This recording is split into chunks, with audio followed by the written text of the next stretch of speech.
Ange Postecoglou is in way over his head at Spurs. Hey guys, welcome to the channel, welcome to another video. Today's video is going to centre around this man right here. Tottenham head coach Ange Postecoglou, who in my personal opinion is drowning at Tottenham right now. Things are not going well at all for the Aussie manager. He is in way over his head, it seems. He is drowning at Tottenham. Tottenham's season is going horribly wrong. And even though their season could still be the most successful season that Spurs have had in years, if they of course win the Europa League, it doesn't exactly seem like Spurs are in the best position to make that a reality. So much so that Ange is losing it in press conferences. He's losing it with the crowd. His recent actions and his recent words in interviews have not exactly gone down too well with the Tottenham fan base. And the once very charismatic and very charming, seemingly down-to-earth Australian manager has seemingly been replaced with this arrogant, delusional being that stands before us, spouting out in press conferences and interviews, being snappy with the interviewers and stating that he's becoming disconnected, it seems, with the Tottenham fan base. We're going to be talking about Ange Postecoglou and Tottenham and everything else in between. But before we go any further and discussing all of those things and more, I would like to remind you all to please like the video and also subscribe if you are new. Both things will always and forever be greatly appreciated. Get involved in the comment section as well. Let me know your thoughts, your comments, opinions, predictions, feelings, whatever you want to call it, that I'm sure will make for great and interesting reading down below. So please do use and abuse that comment section and talk to me, people, on this very intriguing conversation at hand. And without further ado, we'll get on to the conversation ourselves. We're talking Tottenham, Ange Postecoglou, and much more. I want to know, I'm so intrigued by this, but I want to know who in the Tottenham fan base still wants this guy as your head coach, as your manager. I really do want to know that question, and I want to know more so the reasons why. I want to know the reasons why. This has been a dreadful domestic campaign for Spurs. Currently lying 14th in the table, and that's due to goal difference because both Everton and West Ham, who are below them, are on the same level of points as them, but are only below them on goal difference. 10 wins, 4 draws, and 16 defeats for Spurs so far this season. 16 defeats. That is completely unacceptable. And outside of the bottom 3, the only team that's lost more than Spurs this season is Wolves, who would make up the bottom 4 in that regard. So that is an absolute dreadful record. And the irony in all of this is, as I mentioned before, this could still be Tottenham's most successful season in many a year if they are to achieve their goal of winning the Europa League. If they were to win a trophy, that would be incredible in itself. And it would make it the most successful season that Spurs have had in God knows how long. But it doesn't exactly seem like it's going to become a reality. They've got Frankfurt in the Europa League. Frankfurt are a decent side, not to be messed with, not to be underestimated. And with the way that Spurs are currently playing right now, Jesus Christ, you wouldn't expect Spurs to maybe come out of that two-legged tie with any sort of success. You would probably expect Tottenham to be crashing out of the Europa League in the next round of that particular competition. So much so that Thursday night's game has seemingly added more insult to injury. Of course, it was against Chelsea, a game that neither side want to lose given the fierce rivalry between the two teams. And of course, Chelsea went on to win that game by 1-0. Enzo Fernandez being the difference maker on the day in a game that was pretty low quality. The one real moment of real quality was the goal. You could maybe argue Moises Caicedo with a brilliant finish. That was unfortunate to be ruled out for offside. But it was a game that Chelsea deserved to win. They were the better side throughout the entirety of the game. Tottenham did not lay a glove on Chelsea at all, and the one time that they did was the goal that was ultimately ruled out for a foul from Spurs. But you would have imagined that with Calamity Sanchez in between the sticks for Chelsea, that Tottenham would have tested their luck a bit more from distance, because the one time that they did, they actually scored from it. It just obviously wasn't a legal goal because of the foul in the build-up to it.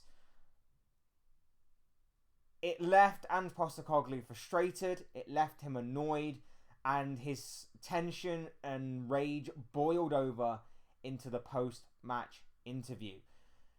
Now, as I mentioned before, when he first arrived at Spurs, he seemed this really down-to-earth manager. He seemed like he was really charismatic, seemed like he was really charming at times. Tottenham fans instantly took to him, and certain rival fans did as well, myself included. I'm a rival fan. I quite like the guy, in all honesty. I like the way that he spoke. I like the way that he was seemingly unique and a little different to the sort of media-trained managers and head coaches that we get of today. But over the course of the season, and I've done many a video on Spurs and Ange Postecoglou this season, it seems like that mask has completely slipped. He is arrogant, he is ignorant, he is snappy in press conferences to certain interviewers and people of the media. They're just simply asking simple questions that he is not liking, so he's snapping at them. And on Thursday was no exception. In the aftermath of the game, he was called out for cupping his ear, doing really like 1980s wrestling Hulk Hogan style, kind of cupping his ear to the Tottenham fan base after he made the decision to sub off Lucas Bergvall in replacement of Pape Sarr. Sarr obviously went on to score the disallowed goal, and at the time it seemed like Spurs were back in the game and had equalised for a split second, which Postecoglou believed was the case as well, given the fact that he did that towards the Tottenham fans that were in attendance on that day. We know what he was doing by that. Like, fans are not stupid. He tried to act like he was just trying to gauge a positive response from the Tottenham fan base. But we know really what he was doing. Spurs fans are not stupid. Even rival fans are not stupid. We know exactly what he was doing. He was basically trying to seek vindication for his decision to sub on Pape Sarr in place of Lucas Bergvall, because Sarr obviously scored the goal. When it was ruled out, that's when he looked like a complete clown. That's when he was called out on it by the interviewer. He snapped at the interviewer, he snapped at VAR, and it's led to this complete delusion that Postecoglou is now suffering from. And of course, hypocrisy, of course. Remember when he first came in and things were all rosy and sunshine and rainbows at Spurs, and, you know, they were playing some really good football at the time, and Tottenham fans were chanting, "We've got our Tottenham back." And he went into the interview after the Liverpool game where that massive controversy struck, where the goal for Luis Diaz was ruled out as offside when it shouldn't have been. And he was basically saying, "Oh, well, I'll never tell a referee how to referee a game. I'll never question the officials. We're always told when we're younger to just get on with it. So that's exactly what I'm going to do." And then a fair few times this season, a couple of things haven't exactly gone his way. And he's been the one to go back on his word and call out referees, call out the PGMOL. So he's a hypocrite. So he's displayed perfect shows of hypocrisy.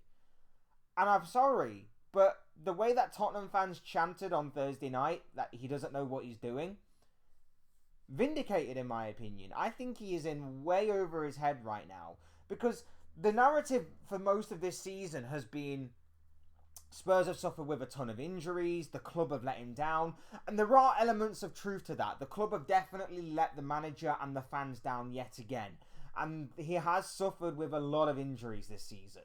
But the thing that some of us are missing here is the fact that when he has had his players back, and in recent games he has had the majority of his players back, they've been poor. They've been terrible. The football has been on the decline. The standard, the quality, the kind of exciting football that he first started playing when he came in has dwindled. And it's a large part because he fails to adapt. It's a large part because he failed to change and be flexible to the most intense and physically demanding league in the world, in my opinion. He failed to adapt his man management of the players, which meant that injuries were becoming a frequent hit for the squad. He failed to adapt to teams around him, basically trying to play the same way throughout. That when teams eventually found a blueprint in how to beat Spurs, that was just passed on to the next level of opposition,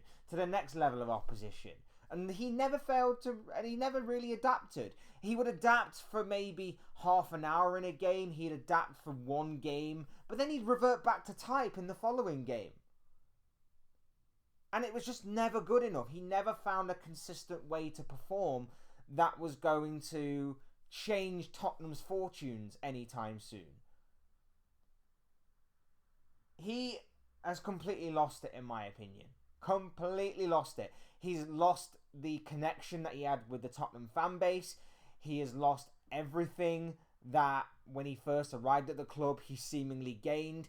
He seemingly gained, obviously, like I say, the love and respect of the Tottenham fan base.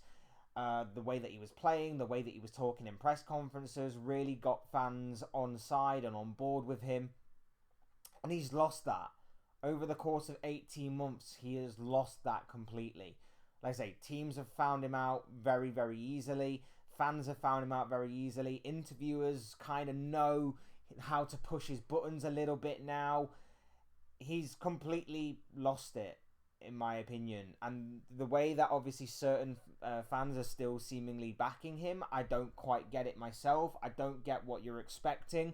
Because overall, in my opinion, you need a manager that's going to play within the restraints that Tottenham and Daniel Levy and the people in power have put on the club. He doesn't play to that. If he had a specific set of players, maybe, just maybe, you could argue he could get a tune out of the players for about a year or two. But the way that obviously the club ran,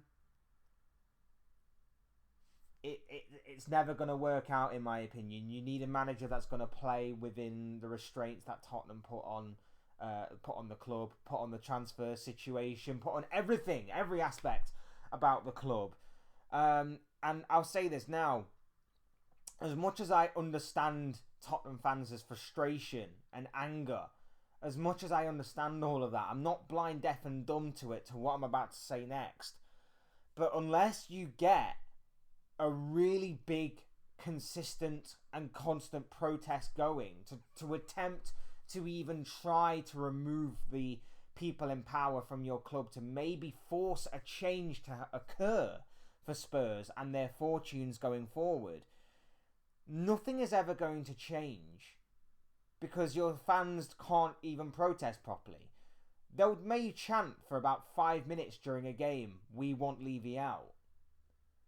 But you're still in the stadium. You've still paid your money to go into the stadium. You still paid money to buy merchandise from the club shop. You're still there in your Tottenham merchandise, your Tottenham shirts, your Tottenham kits, your Tottenham scarves and things of that nature. You've still given money to the club. So how do you expect things to change when you're constantly giving money to the club, that to people that you despise, to people that you claim have ruined your club? You can't even protest properly. And the thing that and there are some amazing Spurs content creators out there. Expressions, obviously, in my opinion, is the GOAT. He's absolutely amazing. And there are several other names that you can probably mention that are absolutely fantastic Tottenham content creators out there. And to those that are obviously calling this out week in, week out, I have respect for you. But at what point do Spurs just accept, ironically, that this is who they are? Ange has said that since day one. It's who we are, mate. And this is who Spurs are.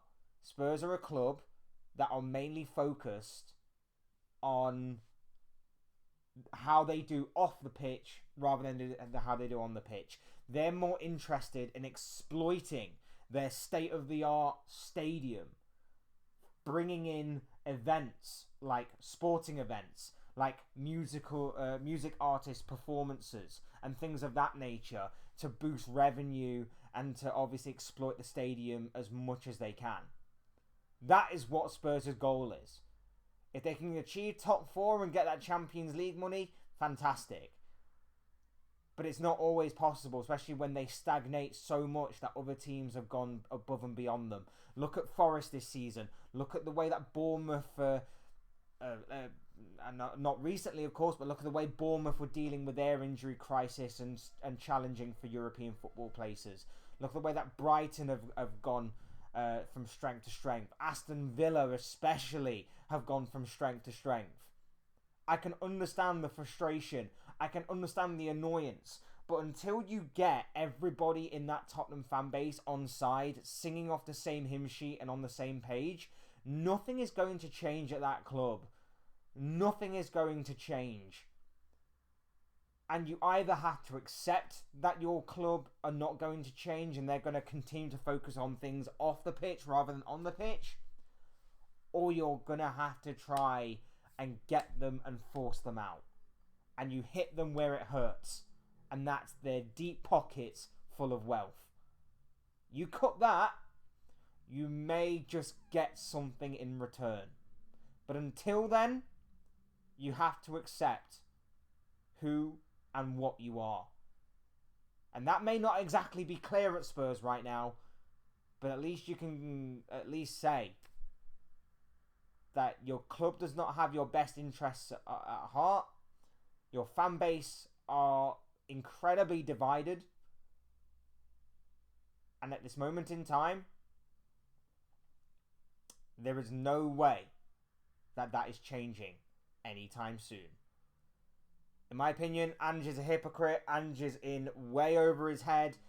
Ange is arrogant, deluded, ignorant, and it's being displayed with his touchline antics and his words in interviews and press conferences.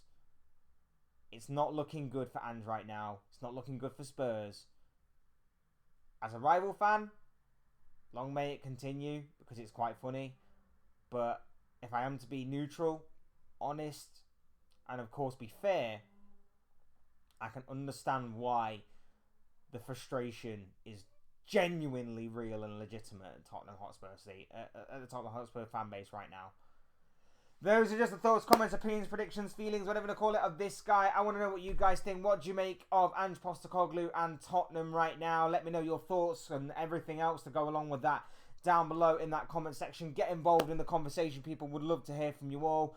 Otherwise, hit the like button on the way out if you enjoy the video. Subscribe if you are new or want to see more content like this. Both things will always and forever be greatly appreciated. And as always, thank you all so much for watching and listening. And thank you all for your continued or brand new support to the channel. Whichever one it is greatly appreciated by me. It will never be taken for granted. You guys are absolutely awesome. So thank you, thank you, thank you so much for the support you are showing. It really does mean a lot to me. So thank you so much. I've been Fletch. This has been another Fletch Talks video, and I'll soon speak to you all again soon in another video or live stream or whatever it may be. Cheers, guys. Thanks for watching. Take care. Enjoy the rest of your day, and I'll speak to you all again very, very soon.